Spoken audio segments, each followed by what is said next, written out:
তো প্রথমে একটা মশলা রেডি করি। মশলা বলতে কি জানো, একটুখানি আদা আর 3টে কাঁচা লঙ্কা আর একটা বড় টমেটো, সবটাকে পেস্ট করে সাইড করে রাখবো।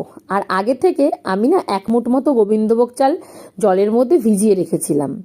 এবারে সেটাই তুলে নেব। কড়াইতে সামান্য একটু তেল দিয়ে 2 চামচ ঘি দিয়ে দিয়েছি।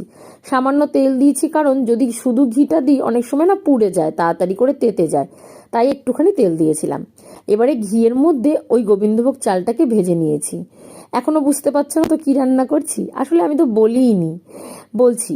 এবারে ওই চালটাকে তুলে রাখলাম একটু সাইড করে, আর কড়াইতে সামান্য তেল দিয়ে মানে পটলটা ভেজে নেবো। হ্যাঁ, এটা পটলেরই রান্না হচ্ছে, গোবিন্দভোগ চাল দিয়ে পটলের রেসিপি। একঘেয়ে আলু আর পটলের ঝোলটা না ভালো লাগে না। এখন তো বাজারে ভালোই পটল পাওয়া যায়, তো ভাবলাম আজ তোমাদের সাথে এই রেসিপিটাই শেয়ার করি।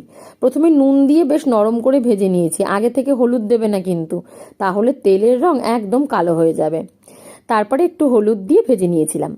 দেখো, এবারে ওই যে তেলটা পড়েছিল তার মধ্যে ওই মশলাটা দিলাম, আর দিলাম নুন, দিয়েছি হলুদ, আর সামান্য একটুখানি জিরের গুঁড়ো আর একটুখানি ধনের গুঁড়ো, আর ভালো রঙের জন্য দিয়েছিলাম কাশ্মীরি লঙ্কার গুঁড়ো। সব কিছু দিয়ে খুব ভালো করে নাড়াচাড়া করে যেই তেল বেরিয়ে আসবে তখন এর মধ্যে কিন্তু আমি ওই গোবিন্দভোগ চালটা দিয়ে দিয়েছি। এইটা যখন এভাবে রান্না করছিলাম এত সুন্দর ঘ্রাণ আসছিল যে কি বলবো।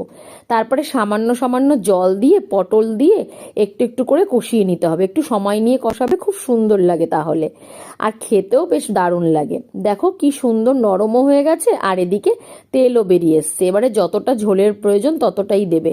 হ্যাঁ, একটু বেশি দেবে, না হলে ওই যে চালটা দিয়েছি ওটাও তো রান্না হবে না, তো সেই কারণে একটুখানি বেশি জল দিতে হবে।